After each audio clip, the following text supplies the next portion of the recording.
Yeah, what is good, everyone?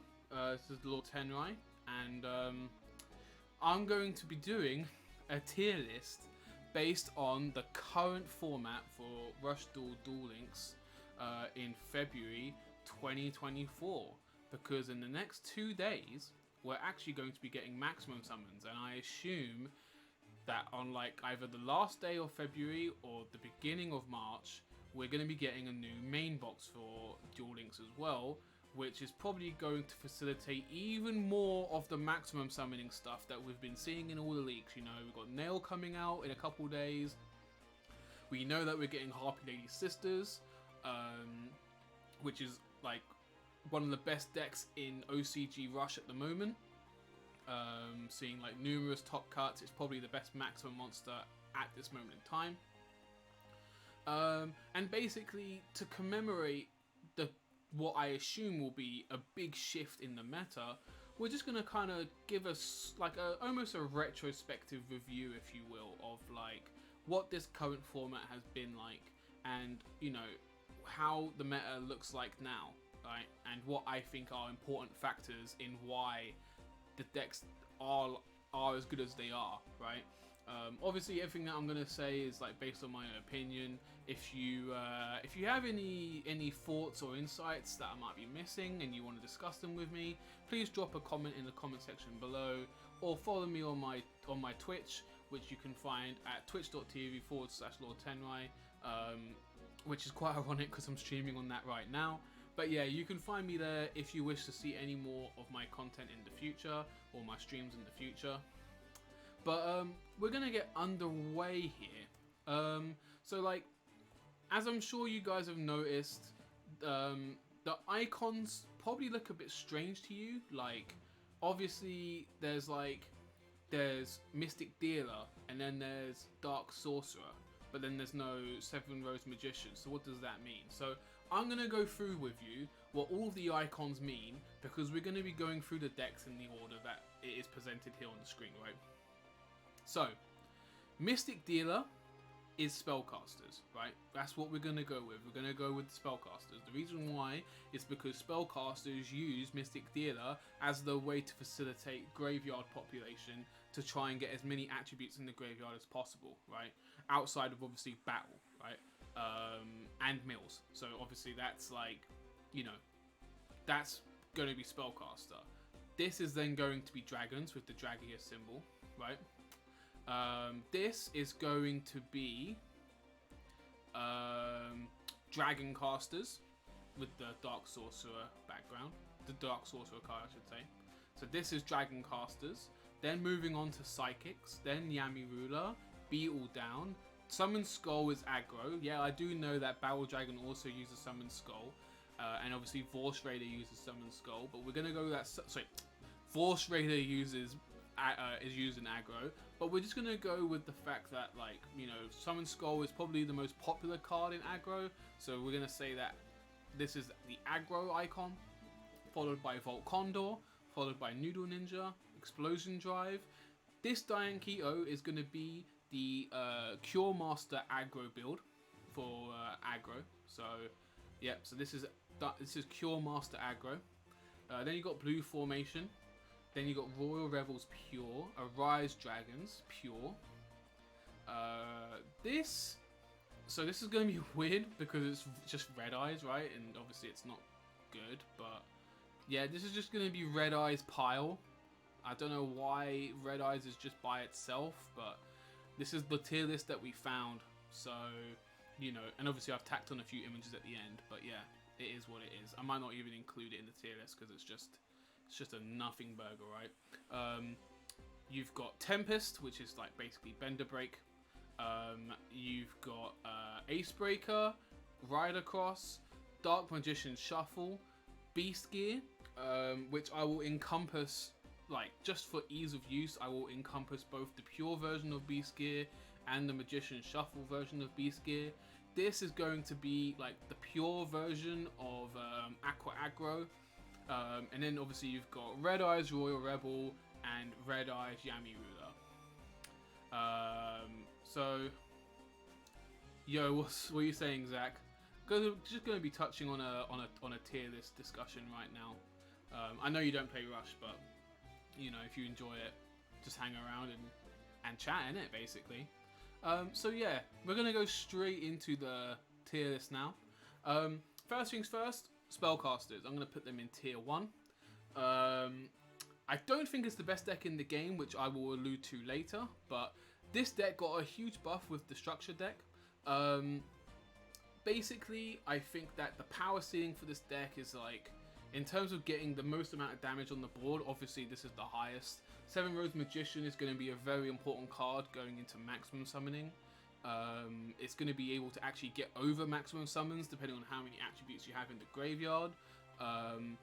And basically Dark Sword Magician has been a really good tech card for this deck, so that you're able to kind of build that wall versus Dragius, because at that point the aggro player will, or the aqua player, or whoever you're playing against, needs to think about either reducing the Dark Sword Magician as quickly as possible to jump over it, or they're going to have to try and find some roundabout way of buffing their monsters either through a skill or through a card requirement, right? Or a card effect, I should say. I think that the Aqua engine is decent. It's not the best. Like, obviously, like, you know, the Spellcaster engine, sorry. Obviously, Aqua engine's like the best engine in the game, followed by Beast. But I do think that the Spellcaster engine is solid. It's a great way of facilitating the 7 Rose Magician strategy. So obviously it helps you dig through your deck a little bit better. You just, ultimately, when you're playing Mystic Dealer, you have to have a tribute ready, unless you're going to go for the gamble that you're going to draw into it. Otherwise, you're just going to have a 1000 beater with no defense left on the field. And obviously Shield and Sword is such a massive card at the moment in Rush Duel, you can just get sacked by it. So, you know, naturally, just be very careful of, you know, leaving a card like that on the field. But yeah, I mean, like, I think it pretty much has counters for most of the decks in the game. Like I said, 7 Rose Magician gets around pretty much any boss monster currently in the game. I think Dark Sword Magician does a great job of trying to hold the fort while being an aggro piece at the same time, quite similar to Summon Skull. I think 7 Rose Witch is a great way to get around Yami Ruler whenever you see that deck pop up. Which, I mean, I played in a tournament recently, we had more Yami Ruler than there was dragons, so, you know, that was obviously very interesting. So, you know, SRW does a very good job of getting around Floodgate options, which, as far as I'm aware, there are still Floodgate options left in, you know, to be included in the game. So, you know, she does well there. And then obviously, finally, like, Magician's Valkyria is just excellent for the deck, because basically it facilitates the use of the skill. If you can just normal summon Valkyria, you know, from turn 3 or turn 4 onwards, you can literally search for for 7 Rose Magician off of just a normal summon of Valkyria, which is just phenomenal, right? And it's so big as well, you know, easily being able to dispatch most things, and it has an impressive defense as well. So yeah, I mean, this deck just got tons of buff, and I haven't even talked about Curtain of Sparks yet. So Curtain of Sparks reduces by 500. It is such a good trap card currently, right? Dragius can no longer crash if they think it's a barrier on the field. If they're playing against spellcasters and they look at a set card, they have to think about whether is it a Curtain of Sparks, because if it is, then their Dragius is going down the toilet. A Rise Dragon, sure, it's not a big deal, but once again, if they have a Dark Sword Magician, they've got an Arise Dragon, and you got Curtain of Sparks, you're going to find that trade all day long. So, you know, this deck just has a lot of versatility and a lot of resilience against most of the meta right now, right? I think the biggest problem with this deck, personally, is that it doesn't, like, when you can compare it to aggro, it doesn't obviously dispatch with set 3 very well, right? There's no piercing damage. There's no, like, okay, I'm going to clear 3, then attack for a 4th time. You know, it's just, I'm going to swing into 3 set, right? Which is fine. It's just fine, but it is a weakness. You know, it is a little bit slower, but like I mentioned, it does have that higher ceiling. I think something that's really important is that it got magical stream as back row removal, which is fantastic because as long as you have a spellcaster, you're always going to be able to remove back row. So I think magical stream is just so important for spellcasters as a whole. It gives them that bit of versatility without having to discard their hand or wait for your field to be empty, like Hammer Crush and Ghost Cyclone. You know, I think it deals with Dragius well, which is obviously very important because Dragius is like probably the best card in the game still, personally speaking, in my opinion. I think if Shield and Sword is dropped when, you know, you've got a standard board, even if it's say like 7 Rose Witch and a 7 Rose Magician, you're still looking at like 1500 and 1000 defense, which is way better than, you know, stuff like Dragons where most of the stuff is like 0 defense and you just get absolutely obliterated by Dragius. I think, and then obviously the engine is a little bit of a concern as well because it is a little bit on the slow side, but as long as you draw your 7 Rose Witch, you can always get that special summon. And if the opponent has special summon level 7, sorry, if the opponent has level 7s and higher on their board, you can obviously facilitate special summons via Dark Sword Magician. So, you know, you don't always need to use the engine. However, it would be nice if it did have a more robust engine. However, the skill doesn't allow you to do that. So, you know, it does the best of what it's got. And to be fair to it, you know, to give it credit, it is pretty much one of the best decks in the game. And it has, you know, there's still so much, you know, for spellcasters to get, right? Expect this deck to get buffed. And expect to see this deck still in the meta when maximum summons get dropped, just because 7 Rose Magician can out maximum summons as long as you clear the back row, right? So yeah, that's just the first one, right? Yeah, that's fine, Zach. Just have it on in the background, bro. It's all good. So we're gonna go into the next deck, which is Dragons. I'm gonna put that in tier 2. So Dragons is a deck that I really enjoy. It's probably the one the deck I have the most fun with. You know, basically, you know, you want to try to. I mean, there's a couple ways of playing Dragons. Like, you can obviously play Dragius if you want to without Sports Dragons, or if you're playing the Sports Dragon engine, then you basically rely on Slayer and a Rise Dragon to get most of your work done. And to be fair, to give it credit, like, this deck does very well. This deck does very well against back row. Probably the best out of all the decks because there are just so many inherent ways to get rid of back row. Obviously, you got Dragon's Inferno, which is just as good as Magical Stream. But then you also have Slayer, which is a beater, and it's going to take care of the back row for you as well.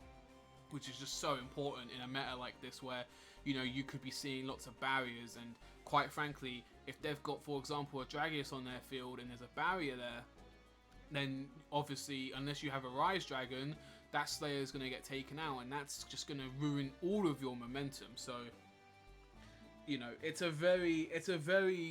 it's a very versatile deck, and I think if you draw well with it, you can pretty much handle most of what the meta can give you. Especially if you can obviously fulfill the requirement of them not having back row. Twin Edge Dragon, like, I used to think that Twin Edge Dragon was just not very good, but the card is like incredibly underrated. It's just the mini Dragius that you can buff up to 15, but that card has won me games. Like, I've cleared board and an activated effect for Twin Edge, and I've just been able to add in that 15 and just poke a little bit, you know. Alternatively, if they've set free and I have a Dragius and a Twin Edge, and then obviously I have a big monster like a Gravity Press or even higher like an Arise or a Slayer, then I'm able to deal even more damage because, you know, I would just swing with the Dragius and the Twin Edge and then just attack for you know, over 2k with the big boy, right? And then obviously the Sports Dragon engine is very, very good. It was so good they had to nerf it. Do I think it will get, like, you know, unlimited at some point? I do think so. I think there are, you know, inherent issues with Sports Dragon engine, but, you know, for now, I understand that it had to get nerfed and had to get limited, especially in accordance with Dragius as well. And yeah, I mean, like I said, I think the deck is versatile. I mean, Gravity Press does well against, you know, against a lot of the monsters by reducing. You've got a Rise Dragon that's basically can just climb over anything in the game at the moment, unless of course like it's like the previous situation with Curtain of Sparks that I mentioned with spellcasters, and then obviously Slayer is just so good at popping back row alongside Dragon's Inferno. Recently I entered the tournament and I played Slayer with Dragon's Inferno, and I was just popping back row left and right, which ended out like I didn't get top cut, but it worked well.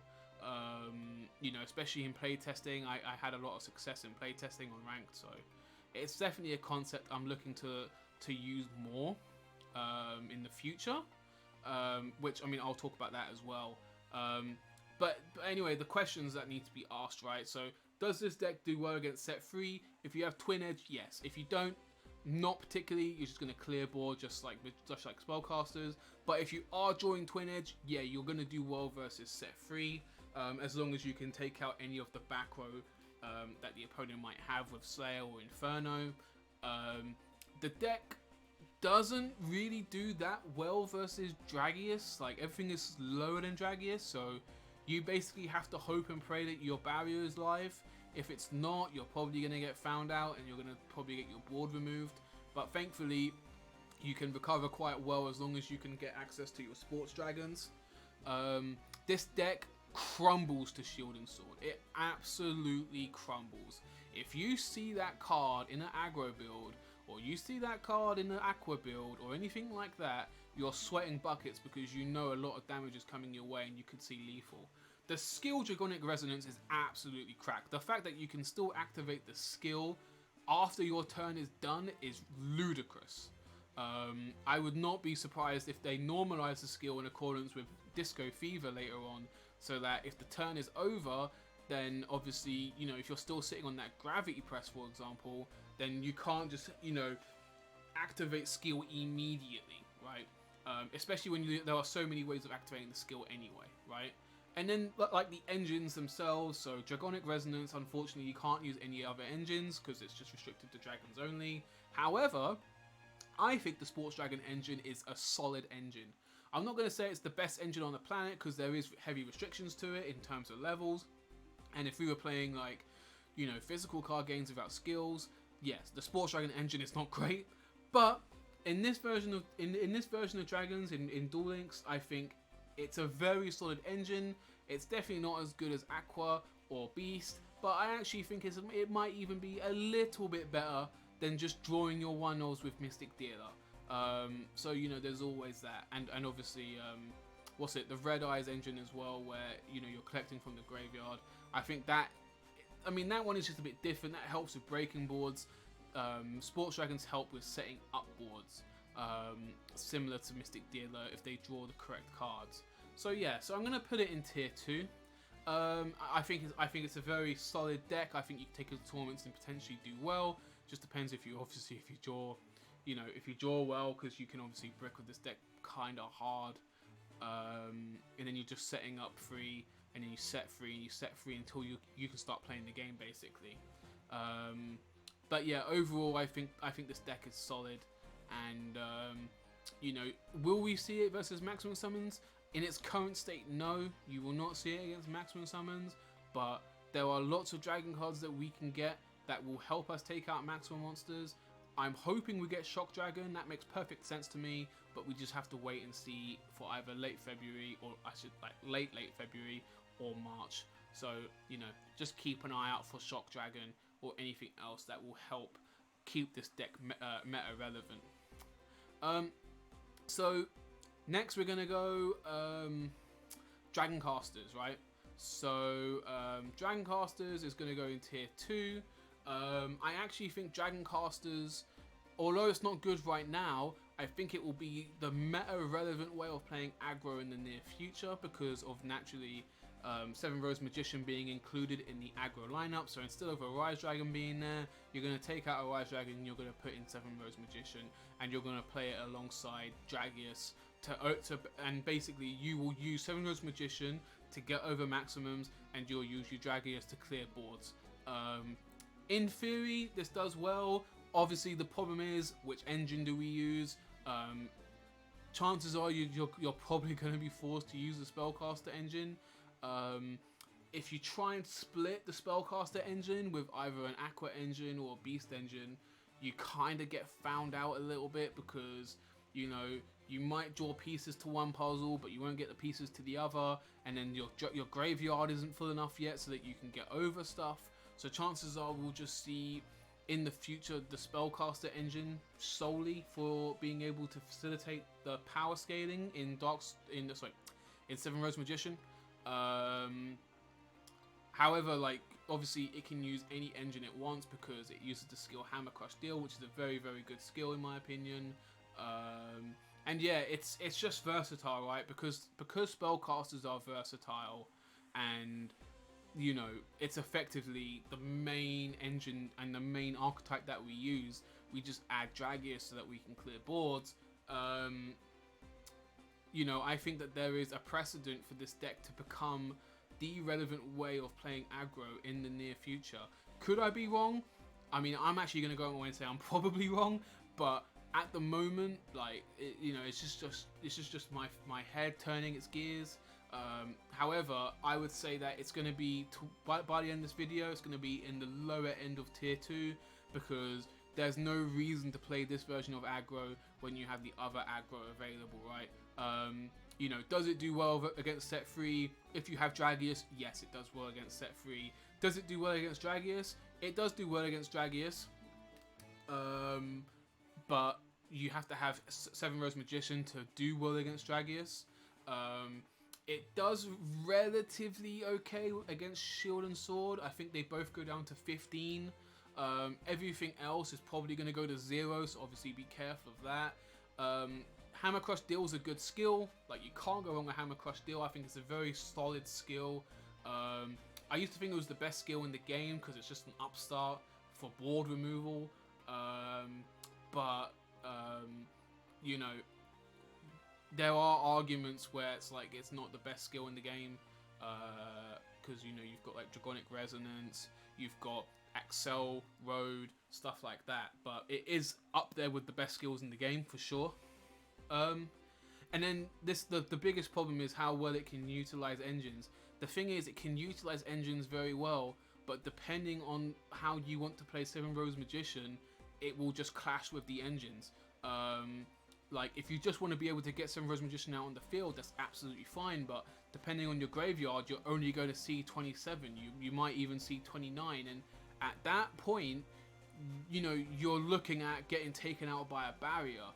And if you're using the other engines, it means you can't use Current of Spark, so you can't take advantage of the spellcaster traps. So, you know, basically, it gives you a lot of choice, but depending on which way you go, you'll either find it to be faster, but the power ceiling will be lower, or it will be slower, but the power ceiling will be higher.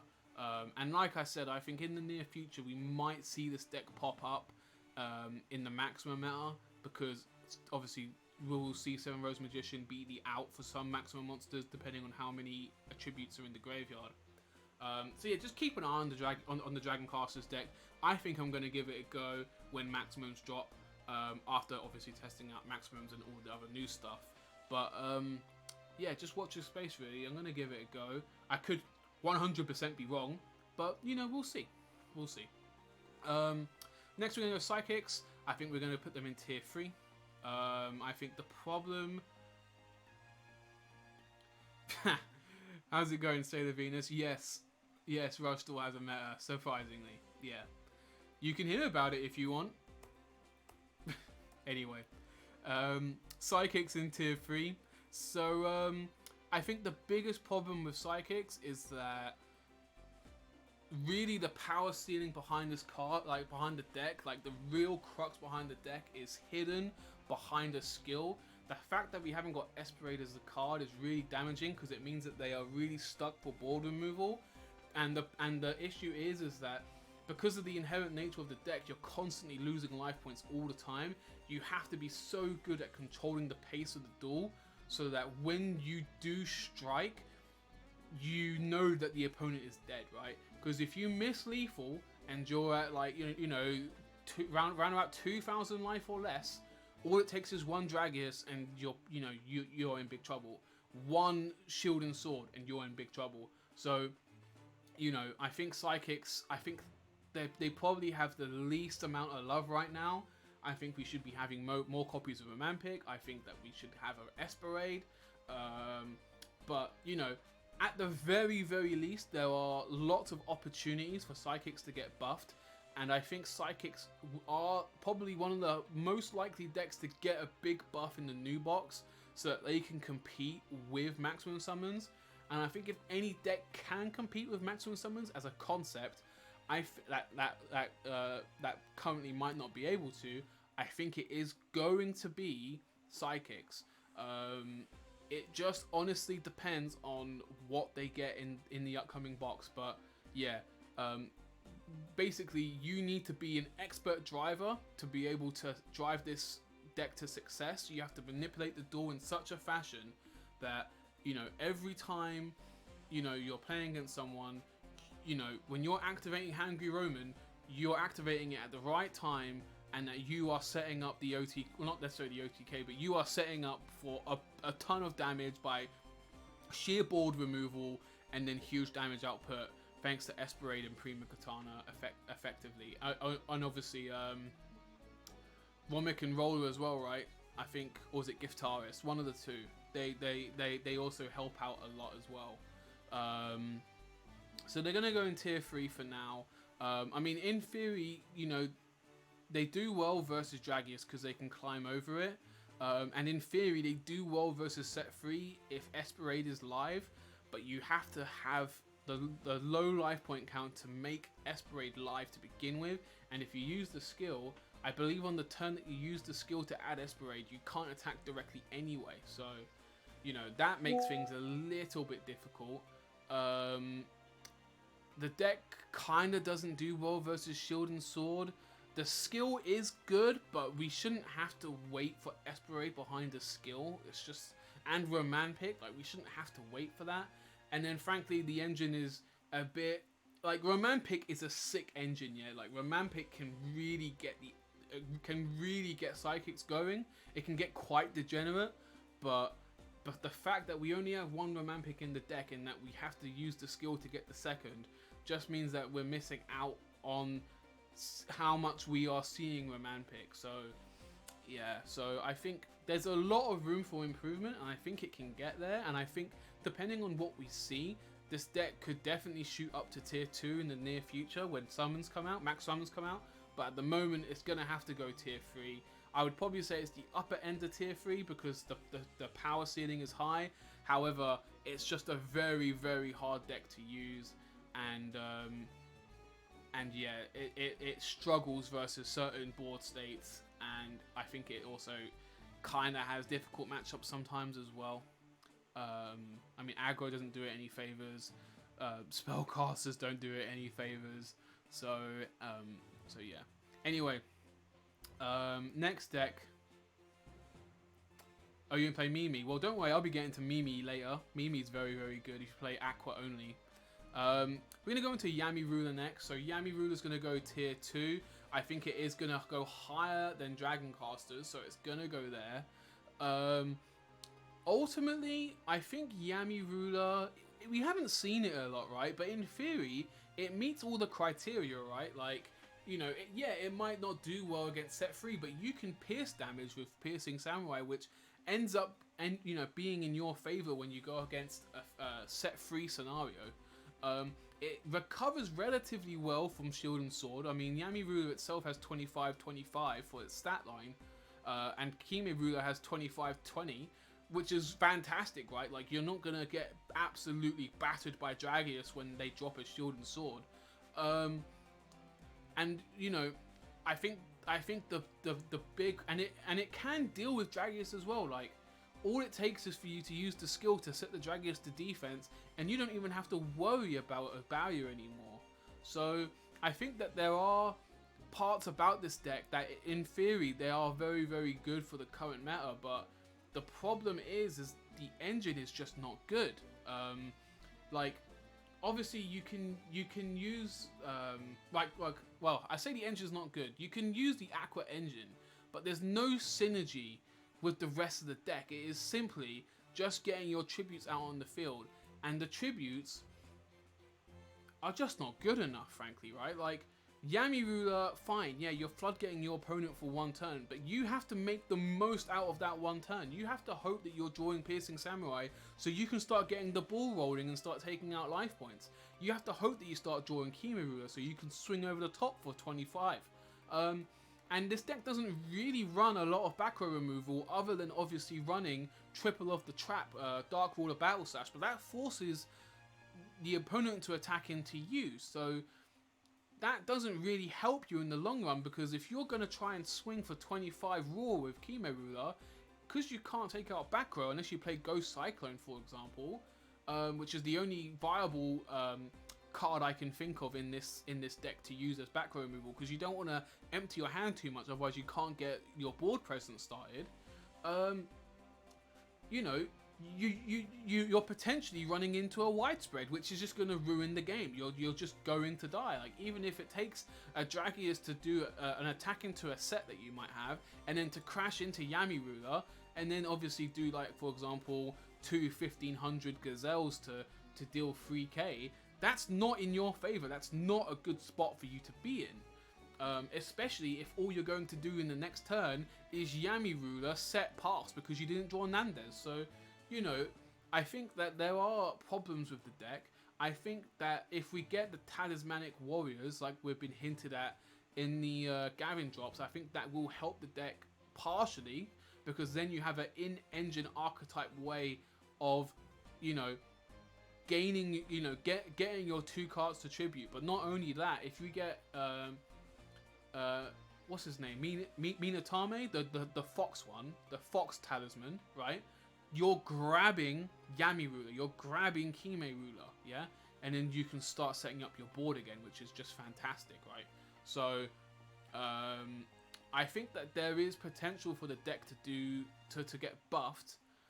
The problem I have with it, I think in the future, I think the deck has no inherent way of dealing with maximum summons.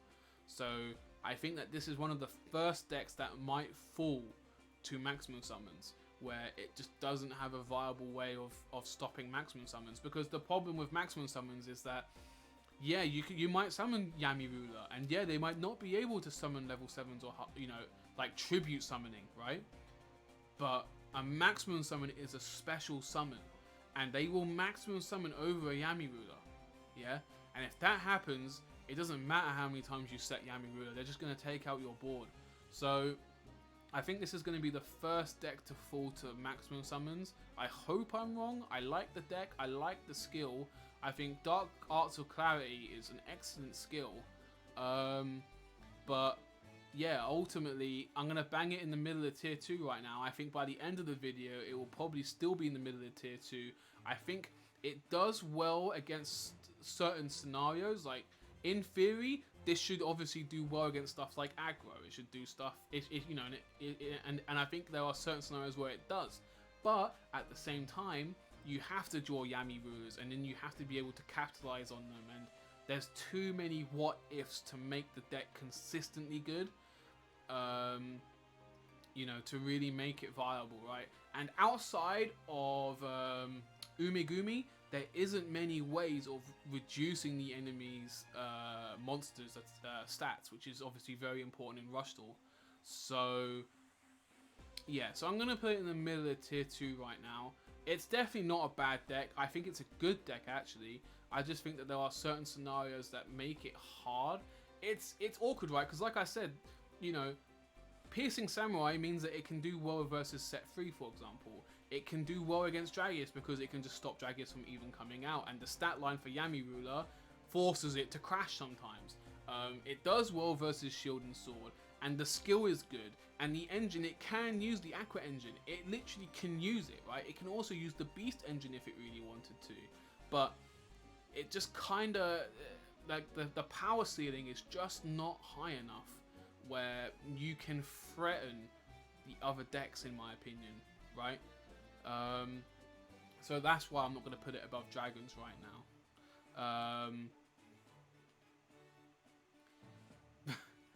Thanks, Sailor. I appreciate that. Celebros, yeah, that will be later, but yeah, it will come. It will come.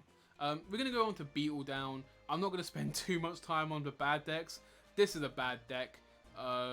Basically, like, the deck just wants to fill up level 1s quickly in the graveyard so it can start swinging with Beetle with huge attack. This is basically just a bad version of aggro, right? You're not going to use this because 1400 defense level 1s are just not cutting the mustard, right? Then no one cares. If Beetle Down faces an aggro player, I cannot find a scenario where they would win unless the aggro player bricked like no one's business, right? It is just not a very good deck. You know, it does well against Dragius on the turn that Beetle is summoned, but afterwards it goes down to 17. That's not good. It doesn't really do well against set 3. All you're doing is destroying the set 3. It's very similar to spellcasters. You know, it doesn't do well versus Shield and Sword.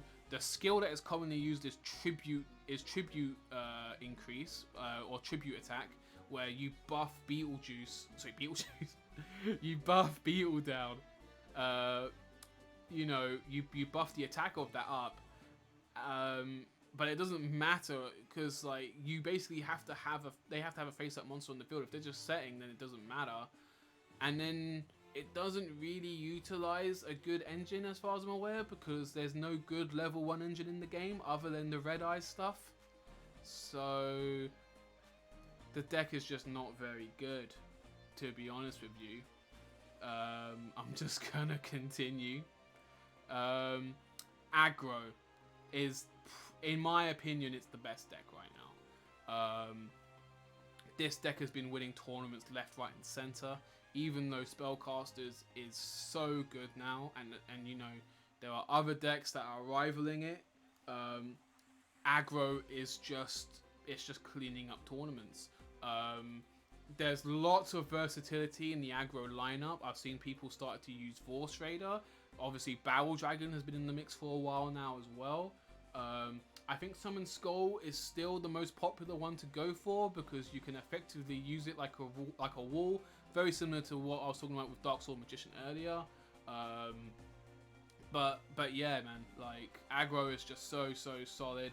It can clear boards like no one's business. Hammer Crush Draw makes short work of back row, and obviously it can just use every engine to full effect. Like if you want to use only the Beast engine, that's absolutely fine. You can use all of the Beast engine. You can put in all of your Silver Wolves to reduce attack points and change stat lines.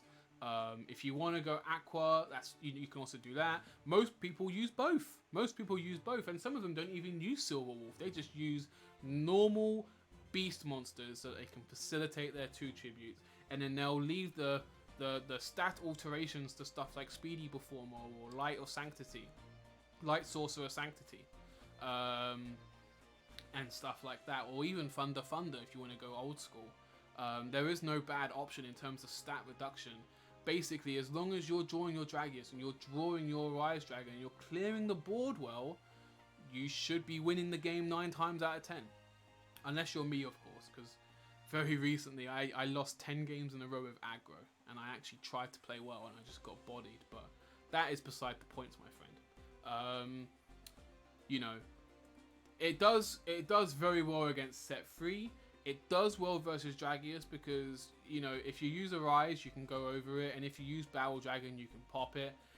The deck kind of does well against Sword and Shield because, Dragius is 15, a Rise is 16, Summon Skull is 12, everything else is going to go to... Gazelle's going to go to 12, Kanan obviously wouldn't be good, but in my opinion, if you're leaving Kanan face up on the field, then you are down bad, right? The skill Hammer Crush, I've already talked about it. It's obviously like one of the best skills in the game. And then it can utilize engines extremely well because all you're using the engines for is to get 2 monsters on the field to tribute summon for your boss monsters. And it's so simple to play. Like all you're doing is beat down all the time, yeah? You just make sure your attack declarations are solid, you make correct reads on the back row, and you swing, and you swing, and you swing, and you keep an eye on the opponent's graveyard, you think about the resources that they can use, and you just swing, swing, swing, swing, swing. Deck is just so strong, and like I said, I think it's only rivaled by Seven Roads Excel, aka Spellcasters, in terms of its strength. I'm gonna put it ahead of them. I think the fact that they've won so many tournaments gives them the right to be the best deck in the game, quite frankly. But it is obviously very close between the two. Right, next up, I'm going to talk about Vault Condor. Now, I don't know too much about this deck, but I do know that it has a reasonably okay engine in Winged Beast. It can obviously use Beast Summoner. I think that the skill isn't that good, to be quite honest with you, and it doesn't really do well against set free. It can do well against Dragius because obviously the Bolt Condors can target it to reduce it even without the skill. Off the top of my head, I think it does okay versus Shield and Sword as well, but the problem is that it doesn't have a good skill, in my opinion. I don't think it has a good engine, in my opinion, and the other monsters that make up the gallery of boss monsters for it is just not good enough, to be honest with you. I mean, when Vault Condor is your boss monster, questions have to be asked about your power state, about your power state, your power scaling. So it's going to go in Rogue.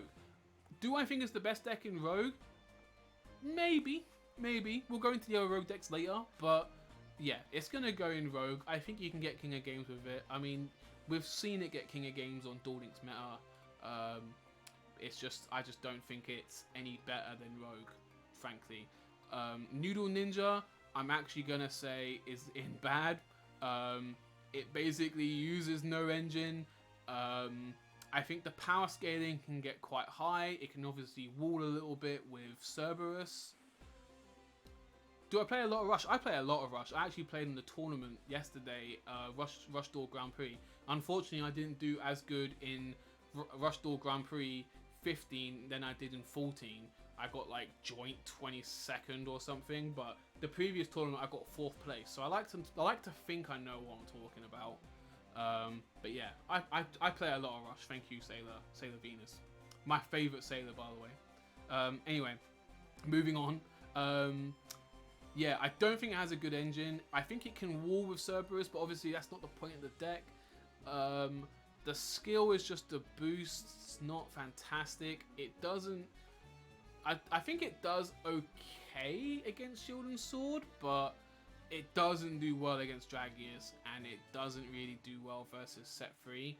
However, there are lots of cards left to come for Noodle Ninjas, so I think the deck has a lot of potential to get better.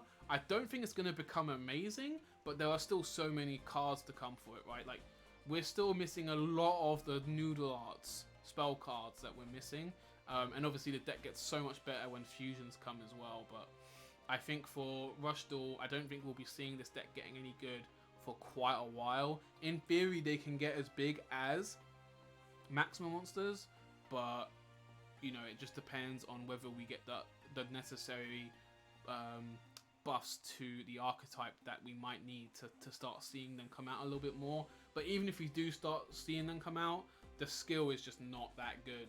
The skill will help you get over the Maximum Monster, but other than that, it's going to be quite difficult for them to utilize the skill effectively.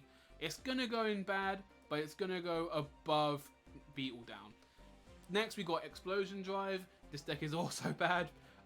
It's quite similar to Noodle Ninja, but unfortunately, it's kind of restricted behind the bad skill and the bad spell. It doesn't really do well against set free. It can get over Dragius, but barely. You know, the engines aren't really great for it. I think off the top of my head, they're just not fantastic. The deck it's just not very good, right? Like, I think that given the content of the deck, I think it does as well as it can do. But yeah, I don't know if it's better than Noodle Ninja. It's very, very close. I'm gonna say it is. because you can use a more variety of monsters to help clear the board. I mean, Ansler is okay, and thanks to Explosion Drive, it can get quite big. So just because of that, I'm gonna put it above Noodle Ninja. I think there's a bit more versatility in the in the cards that you can use. Obviously, it can use Current of Sparks as well, because it's, you know, it utilizes spellcasters. But yeah, I'm gonna put it here. It's still bad. I don't think it's gonna get any better when Maximums come out. In fact, it's probably gonna get worse. So I can expect to see this deck pretty much die out very, very soon. Like I said, I think it can get over Dragius. I don't think it does well versus Shield and Sword, and it doesn't really do well versus Set 3. It just, you know, you just try and clear the board as best you can. Skill's not great, and it doesn't really have a good engine. So it just gets quite big, and you can do a lot of burn damage, and you can steal cheeky wins here and there. So just, you know, I think that's where the deck sits. We're gonna go, so this is gonna be the Cure Master variant of aggro.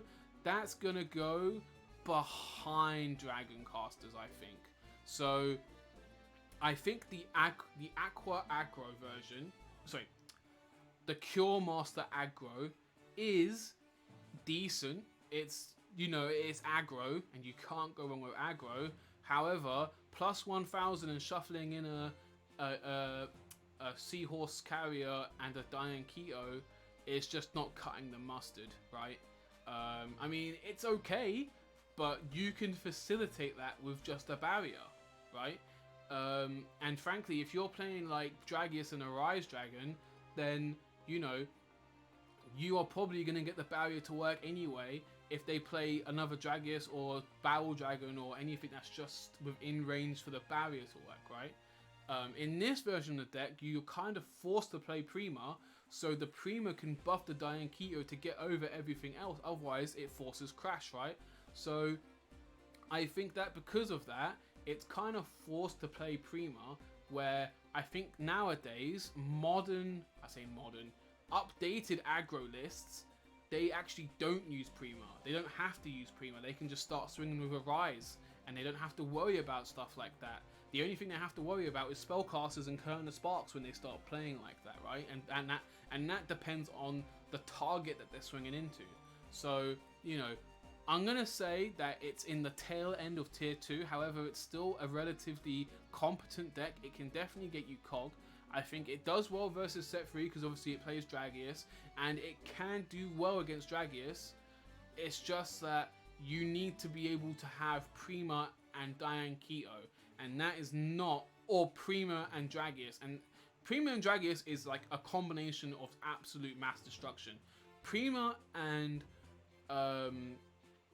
Prima and God, I just forgot. Prima and Diane Keto, on the other hand, not as much of a threat. Yeah, I think the deck kinda is okay. I think it's definitely weaker against Shield and Sword than the other two variants of aggro, and it can obviously utilize engines very well because it can shuffle in Seahorse Carrier just off the skill.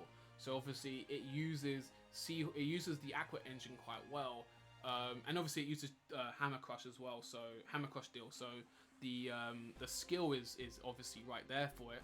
But unfortunately, I think the power ceiling's a bit low, and to just get a K and your Seahorse Carrier back in the graveyard, it's just not good enough, frankly. However, like I said, it's a competent deck, and you can definitely get king of games with it, and you can cause people on the ladder problems with it. So, you know, I'm an advocate for this version of the deck, by the way. I think it was like my first version of Cog, so yeah, very, very fun deck. Gonna move on to blue formations, aka Tengu. This is gonna go in Rogue. I think the deck is like relatively okay. Like, it's basically the borderline. It's like the definition of an okay deck, right? You summon your normals, you reduce the field. As far as I can remember, you reduce the field and you just start swinging. However, the normals that you have available to you aren't that good yet. Like, you got Gaia and you got Tengu, right? Blue Tengu, and it's just not good enough, really, is it? Like, you know, obviously you can reduce and swing over stuff, but you have to be worried about barrier. The only time you don't have to be worried about barrier is when you've got Gaia on the field, but you know, that is hard to use because it's 2 tributes. And yeah, I think it's versatile in the engines it can use.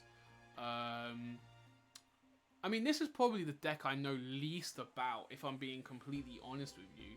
But in saying that, I think that the premise of the deck is okay. I just think that as we go into maximum summoning, I think it's just not going to be good enough. We'll have to see. I don't, off the top of my head, I think the skill does nothing against maximum summoning. Unless obviously they use monster effects to reduce the stat line even further. So I think this deck is one of the other casualties to get like pushed out alongside Yami Ruler. Oh, I didn't even talk about aggro. Yeah, I think aggro might be on its way out as well. At least the version that we currently have doesn't really do well against maximum summoning. I'll talk about it later. But yeah, I think so. Set 3, it just kind of just takes down the set 3 as per usual. It can get over Dragius, however, depending on what you're using. If you use Tengu, then you're in line to get hit by a barrier, I believe. And if you use Gaia, then you're safe. It does relatively well against Shield and Sword. The stat line is pretty impressive. The skill is okay, I suppose. And the engines, as far as I'm aware, it can use most engines. It's just that the power ceiling for each individual monster is just not that high. So it's going to have to go in the middle of Rogue right now. And then, yeah, I think that's basically about as far as we can go with that. Right, Pure Royal Rebels. I think it's better than the other versions of aggro, but it's not as good as Yami Ruler.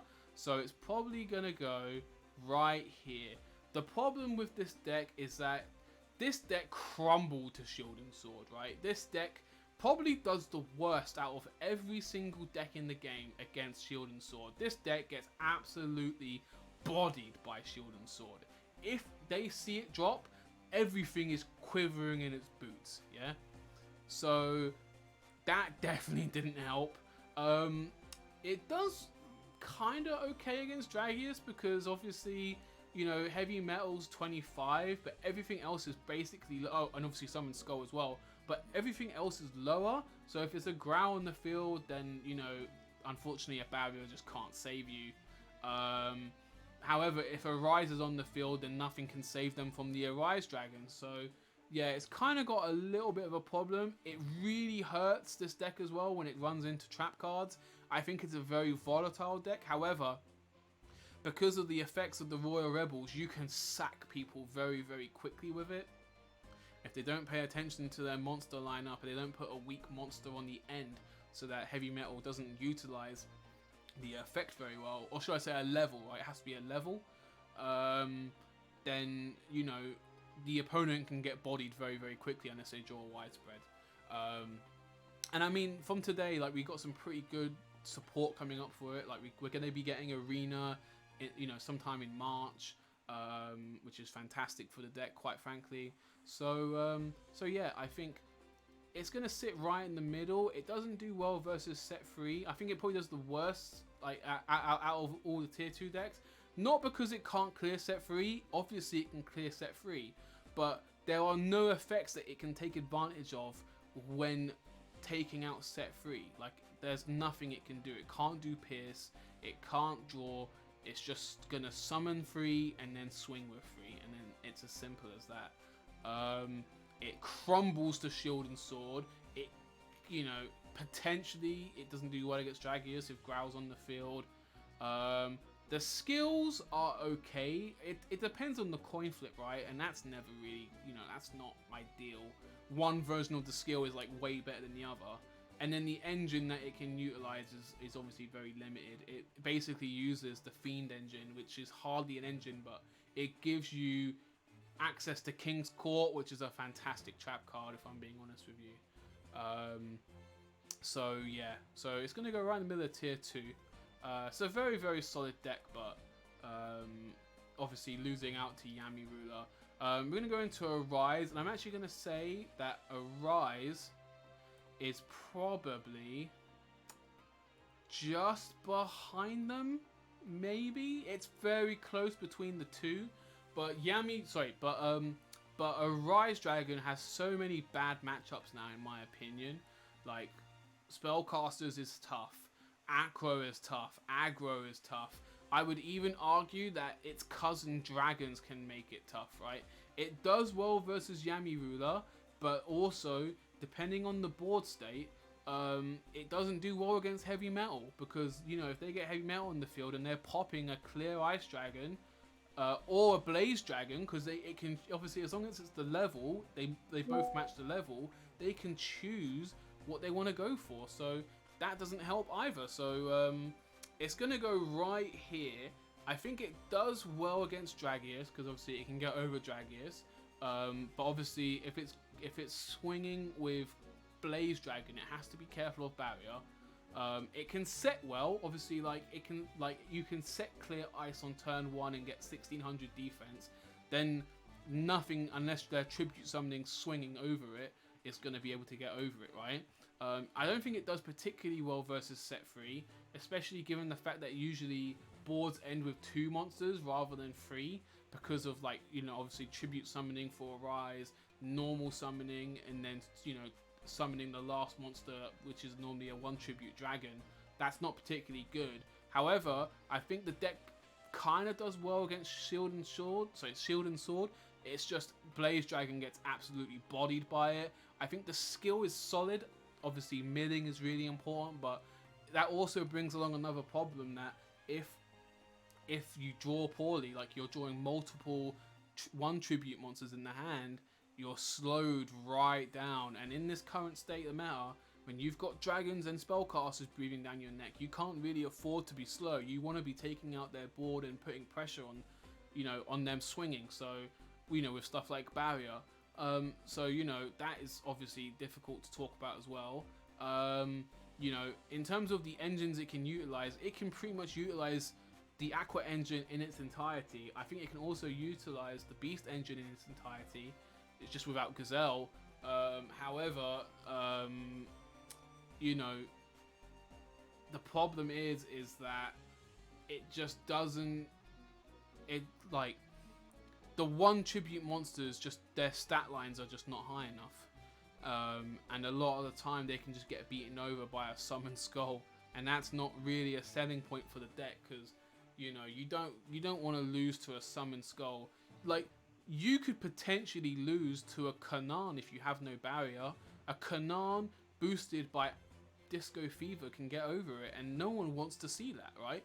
That is a very difficult thing to see, because you're setting up your board, you tribute summon it for turn, right? But then this guy's just summoning a Kanan and then swinging over with 21. If there's 2 Kanans, they don't care about barrier. If you've only got 1 barrier, do it. Take out the first Kanan and I'll swing with the second Kanan. It's absolutely fine. Like, you don't want to see that. So, yeah, I think it's going to go on the tail end of tier 2. I don't think it's a terrible deck for sure. I think it's definitely capable of getting cogs. However, I think the best decks in the game have a very easy time against the Rise Dragons, and everything else it does well against, or solid against, like 5/5s, but unfortunately that's just not good enough in the current state of the game. We're gonna go. I don't even know why that this is a deck in the creator, for the tier list creator. Red Eyes is hardly even a deck, right? I'm just gonna put it below Noodle Ninja. It's just gonna go there. Like, I don't even know how a Red Eyes deck would look like. I imagine it's just Red Eyes aggro, where you're just putting in 1500s, and then you're playing like whatever you can to summon stuff off it. So like, you could play like Dragius with it. You could play whatever with it, right? But, you know, I guess in theory you could just use anything with Red Eyes, right? That's the thing. You could just use anything with Red Eyes. So I'm actually not going to be that harsh to it. I'm going to put it in Rogue. I'm going to put it in the middle of Rogue, because you could use anything with it. You could use Dragius with it. You could use Seven Rose Magician with it. You know, we're going to go on to Yami Ruler and Heavy Metal later, which they get utilized the most. So yeah, I'm going to put it in the middle of Rogue. It's definitely not a terrible deck. Obviously, like, the skill itself is really good, and yeah, Red Eyes is like solid, good stats line, etc. But I don't know why you would play Red Eyes like Red Eyes Pure doesn't exist. Yeah. But like you could play Red Eyes with Dragius and Seven Rose Magician. You could play Red Eyes with Prima Katana, stuff like that. You can just do it. You can do whatever you want with a deck like this, right? So, you know, basically it's one of those free to play things where it's like, oh yeah, I've got a random, I've got a random Dragius, I've got a random Ace Breaker because I, got one for free with the structure deck. It's just a free to play engine really, and I think you could do okay with it. So I'm gonna put it in Rogue. Bender Break is gonna go the top of bad. I don't think it's super bad, but like it's just very hard to win with. Bender Break as a boss monster, it's just not great, is it? Let's just be honest. It can deal with set monsters well, but it needs the resources necessary to be able to deal with the sets well. I don't think it does well versus Dragius unless you bounce unless you can get enough board presence to get over the Dragius. It does well versus Shield and Sword because Bender Break is 25 defense, so it actually gets buffed by Shield and Sword, which is probably the best thing about it. The skill isn't really that good, and yeah, the Beast engine is a solid, a very, very solid engine. So it's probably going to go in the top of bad, slightly borderline Rogue, but yeah, I think it does struggle, right? So yeah, moving on, because this video is long, right? How long is this video? Yeah, over an hour. Jesus, right? Let's get a move on. So, we're going to talk about Ace Breaker next. So Ace Breaker, I think we're going to see it pretty high. I'm actually going to say it's above Yami Ruler, right? Basically, I think it's above Yami Ruler because this deck can get freaking huge for starters. It can special summon its boss monster. And obviously, it can utilize 2500 beaters alongside the skill very, very well. I do think that it doesn't do well versus set 3. Unfortunately, Ace Breaker only targets face up, so that's definitely a big issue. However, Ace Breaker does dispatch Dragius if the skill is activated. If it's not activated, you have to use the effect. There is nothing you can do about it. Otherwise you're just going to crash into Dragius. Against Arise, you have to utilize that effect as well so that you can safely get around Arise Dragon, because otherwise, to pop it, because otherwise Barrier is just waiting to hit you. And I think it does well against Shield and Sword for the most part. Obviously the Aqua engine isn't good against Shield and Sword, but and obviously the 1500 beaters and stuff like that is not good for the deck either. But the boss monsters do relatively well against Shield and Sword, so I won't demote them for that. I won't give them a con for that. Barrel Dragon's amazing.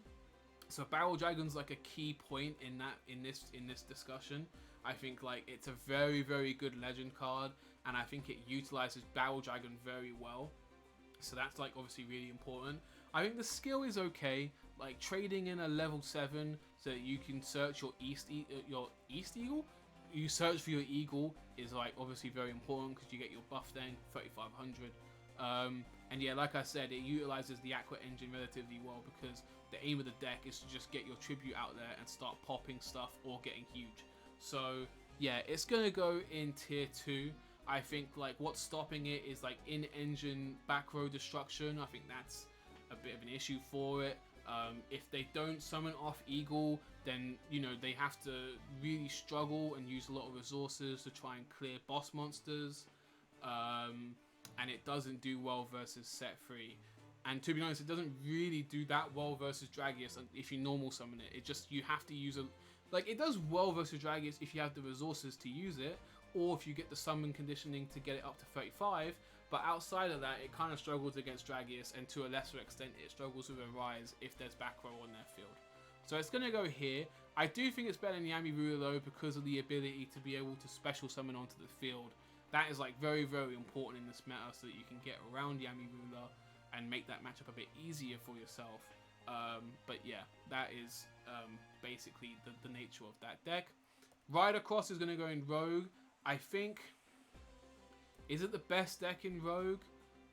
I'm genuinely not sure. I think it's probably a little bit worse than whatever Red Eyes deck you could make. That's not Red Eyes Heavy Metal or Red Eyes Yami Ruler. Like, the deck doesn't do well against set 3.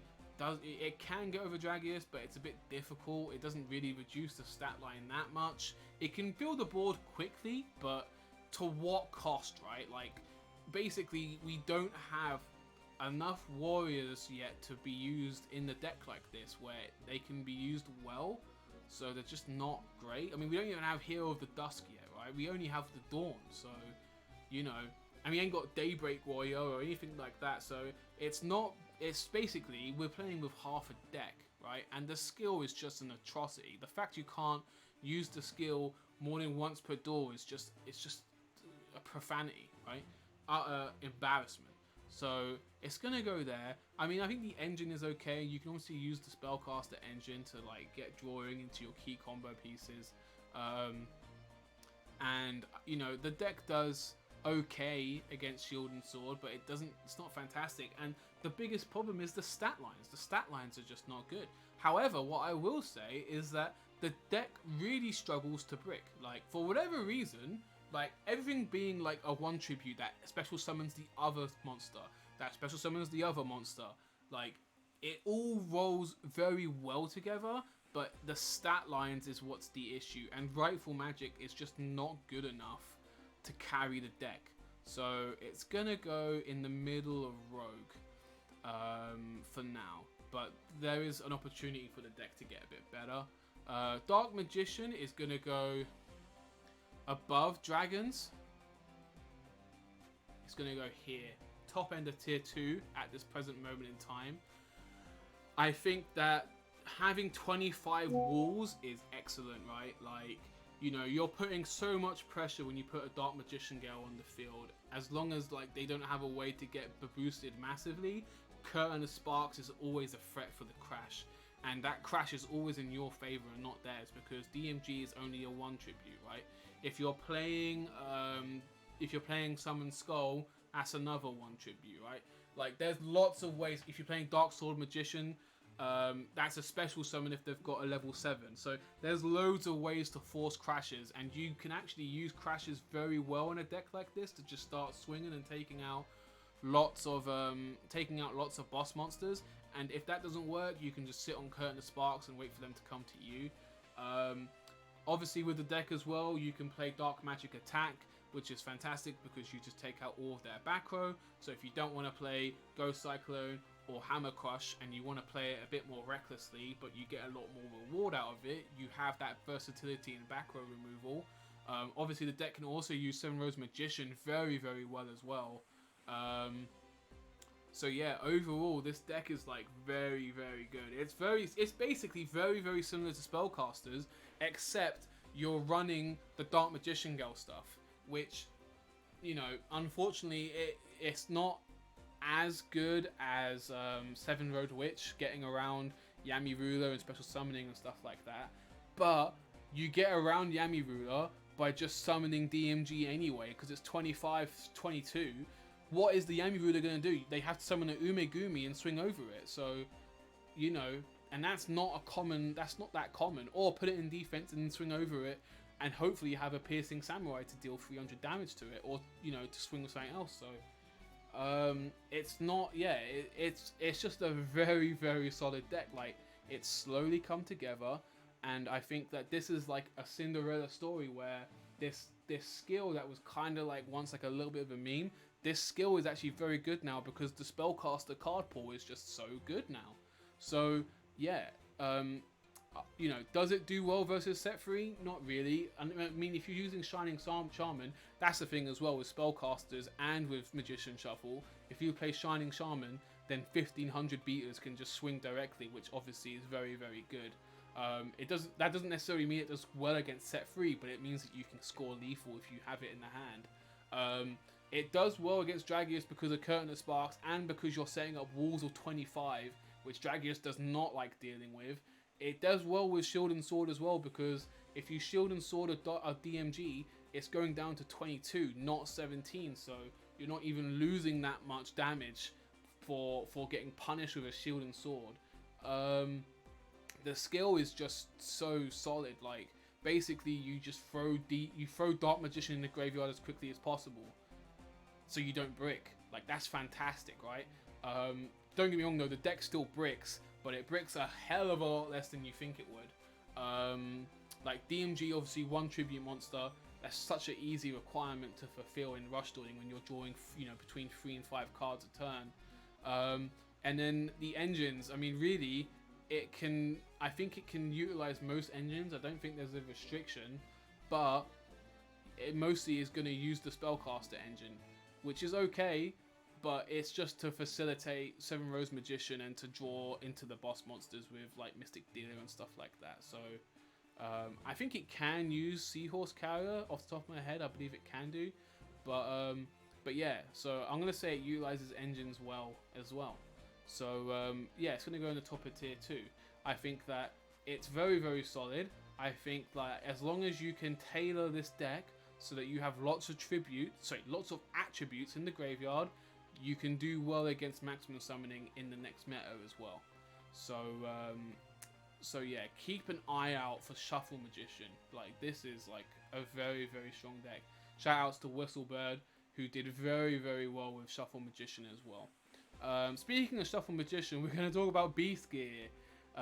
Beast Gear is probably going to go in the middle of Rogue. Originally, I had Beast Gear as pretty low. I think I had it in bad. Pure version of Beast Gear is bad, right?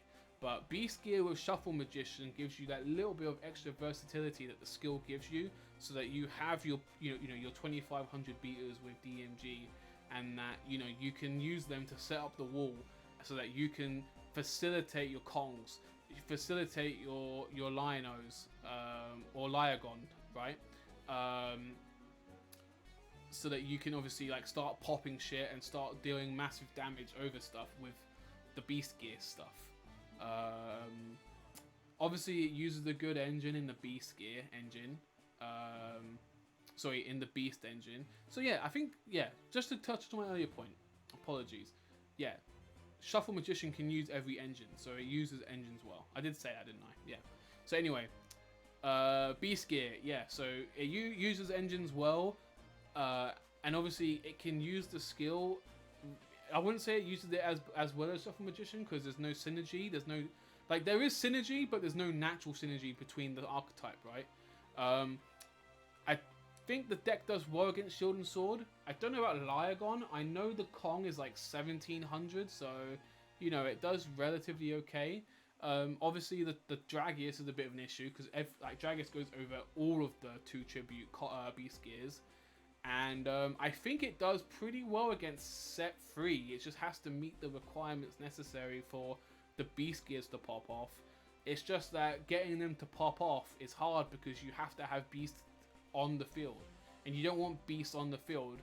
Well, you do, but you want Beast and Dark Magician Girl on the field, and it's hard to balance the two. So I'm gonna probably put it in the middle of Rogue. You can definitely get Cog with it, and you can get win streaks off it. Like we've seen it in Duel Links meta, but yeah, I'm gonna put it here for now. If I would change it, it'd probably be worse anyway. So yeah, it's gonna go right in the middle of Rogue for now. I'm gonna go on to Aqua Aggro, which is what I got Cog with this month. I think this is the 3rd best deck in the game. This deck has like so many strong matchups, right, against a lot of the current meta, and I don't understand why it does, but it just does. It just starts swinging left and right and climbing over shit. Yo, what's good, Luigi? What's good, Luigi? Hope you're doing well. Yeah, so yeah, like it can just start swinging over bare shit with the skill, and yeah, you're just putting in a lot of work with Magician of Faith, which is a fantastic add-on to the deck. You're using Torna to open up defense cards, and you're swinging over the top with Kanan and Lamoon, which are buffed to like 21 and 19 respectively. You know, Magician of Faith and Dying Keto is just excellent because you're drawing cards and you're buffing Dying Keto, so you're getting over stuff like, you know, if you're buffing Dying Keto with Faith and you're swinging into a Dragius, that's threatening barrier right there, which is, you know, which is okay. You know, you can deal with that. Or if you want to buff the Dying Keto to make it bigger, you could do that as well. You know, you could start making it from 29 to 36, and then there's nothing they can do about Dying Keto. Yeah, and then, you know, it's just a very good version of aggro. Like, it's other than the standard version of aggro, which obviously uses the Beast engine and uses the Aqua engine together to get boss monsters out. This version, like, it doesn't have a ton of boss monsters, but what is there is very, very good, and the skill is just so strong. Hydration is excellent, like you're popping cards left and right, and you can sack with this deck so easy. Like, you could be thinking like, oh, I'm doing great, yeah, this is fantastic, and then triple threat thunder, boom, all your freaking life is gone, dude. Like, this deck can just always make a comeback. It can always make a comeback. However, the problem with this deck lies in the fact that it absolutely crumbles to Shield and Sword. And I mean, it doesn't do, like, okay, so in terms of like dealing with a set 3 situation, yeah, it obviously can't get over a set 3, so you'll just obviously attack 3 sets and then pass. But you're getting over 3 sets very consistently because all of your stat lineups, like let's say if you got like 2 Kanans and one Kanan and 2 Lamoons, that's 10 levels. You're swinging with 121 and 2 19s.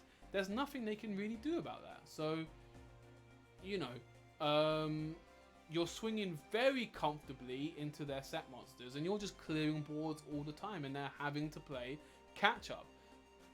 However, decks that can punish you really well for that are aggro and spellcasters. Like, you know, they see those zeros on there. Zeros. If they see those normal monsters, yeah, if they have Shield and Sword, they're going to be seeing zeros across your board. If they don't have Shield and Sword, they're still going to punish you with stuff like Dragius. They're still going to punish you with stuff like Seven Roads Magician, right? So obviously you have to be careful of that as well. But yeah, I think the deck is just very, very good. It does kind of okay against Dragius, but really where it shines is it tries to stop you from gaining any sort of board presence at all. I've seen some decks run 5 back row removal. It runs 3 hydration and 2 Ghost Cyclone because they know their board's going to get taken care of. So you may as well run Ghost Cyclone to try and pop shit, right? And yeah, the skill is just so good, and the builds can be so versatile. Like, you could play lots of barriers to soften the blow and to shuffle in your key combo pieces, or, you know, you're using it to survive, let's say, like a Barrel Dragon or something that's just over it, right? Or a Seven Rose Magician that's 27. It could be anything, right? But yeah, overall, very, very solid deck. Definitely, like, I think it's definitely 3rd place in the meta. It's just very aggressive, and it's just good old-fashioned aggro that is just very, very good. The Magician of Faith puts in so much work. Without Fashion of Faith, this deck would not be on the top end of tier 2, quite frankly. But Fashion of Faith and Hydration is just so good together. Moving on, Royal Rebels with Red Eyes. I think it's probably going to be slightly better. Yeah, it's going to be slightly better than Yami Ruler, I think. Yeah, I think it's going to be about here. The reason why I put it here is because it's, once again, it's one of those decks that allow you to special summon, so you can get around Yami Ruler relatively easy. You can obviously reduce Yami Ruler and swing right over the top, right? And it has natural synergy with Royal Rebels, right? The big problem, though, is that Royal Rebels still crumbles to shield and sword. You just get absolutely bodied, right? So it's one of those things that you have to be massively careful for. But yeah, I think it does well against Dragius because, you know, obviously you can swing over the top of it if Heavy Metal resolves, if Red Eyes resolves, then, you know, it's cleared over it by 600, meaning that barrier is just not it can't do anything against barrier. Same with a Rise Dragon. If it decreases a Rise Dragon, you're swinging over 500 on top, so you're okay there. I think that it might struggle against spellcasters because obviously the reduction, if you're swinging with Red Eyes, it's not enough to clear like some monsters depending on whether Curtain of Sparks is live. But if they can get reducing and popping with Heavy Metal, then it can do well. But yeah, I think the big problem is that it just really struggles to utilize, not utilize. I think it really struggles against Shield and Sword. It just crumbles to it, right? However, I think the deck can do well against Dragius. I think it still struggles against Set 3. That's probably a big concern for it as well, because it doesn't have natural piercing, and it's just the stat line isn't massively impressive. Like, yeah, Heavy Metal's 2500 attack, but you're stuck with 0 defense. If they drop a Shield and Sword, you're fucked. However, it's slightly better this time round because if you keep Red Eyes on the field, it's not too bad in terms of defense. You know, the skill, like I said, the skill is really, really good. I think it's probably one of the better skills that's been made in Rush Duel. And then it can utilize all the engines because there's no restrictions. So yeah, I think it does well in terms of using the engines as well. And because it special summons, I think it has a decent matchup against Yami Ruler, which I know is not a big deal. It definitely helps in terms of pound for pound on the matchups. However, I think that everything above it can kind of circumvent their boards and stop them from really gaining traction. I think the best thing about it is that obviously you can just keep recurring Red Eyes and that gets you back in the game basically. And obviously if you can summon Heavy Metal, then potentially you're dealing a lot of damage as well. It's just that the stat line for those monsters are not that impressive. But yeah, and obviously Grau is just very, very good at scoring wins as well, robbing people for wins by reduction. So yeah, it does. The deck is just a very, very solid deck, and I think I'm going to put it right in the middle of tier 2. I think it's brushing shoulders with Yami Ruler. I think depending on how you look at it, Yami Ruler might be better, Heavy Metal, Red Eyes might be better, but they are basically very, very similar in terms of power level. And then the final deck I'm going to talk about quickly is Red Eyes, Yami Ruler. It's going to go at the end of tier 3. I think that there is reasons to use Red Eyes, Yami Ruler, so you can reduce their board and swing over it, which allows Yami Ruler to get around that issue earlier of struggling against Dragius and the Rise Dragons, because they are always scared to swing with them because they struggle to augment the stat lines on the field outside of Umegumi. However, the skill in Red Eyes does an excellent job of circumventing that, and it obviously helps you to still maintain that classic style of, you know, I'm going to try and floodgate you. And it obviously has access to more engines as well, which is very, very important. However, the big problem is once again the power ceiling. You're still stuck at 25. There's no way to really increase that base stat line unless you're using other monsters like Speedy and stuff to get over, which conflicts with the deck design anyway, in my opinion. However, the Red Eyes skill and the Red Eyes package with the special summon is just that good that it can be used in this style. And it has been, alongside Red Eyes Royal Rebel, it has been the more popular styles of the Red Eyes builds, right? A lot more than the ones that are in Rogue anyway. So yeah, with that being said, like, you know, we'll go through this one more time. I think it does okay versus Set 3. I mean, obviously, it doesn't mind it too much because it's going to try to floodgate you anyway. Same thing as last time with Dragius. If it can floodgate the Dragius, that's fine. If the Dragius is on the field, you have an extra utility in that it can get over the Dragius thanks to the skill. But outside of the skill, you're still struggling like before. It does well against Shield and Sword. It still does well against Shield and Sword. And yeah, the skill is just fantastic. And obviously you can utilize lots of engines. Excuse me. You can utilize lots of engines within the Red Eyes Yami Ruler archetype.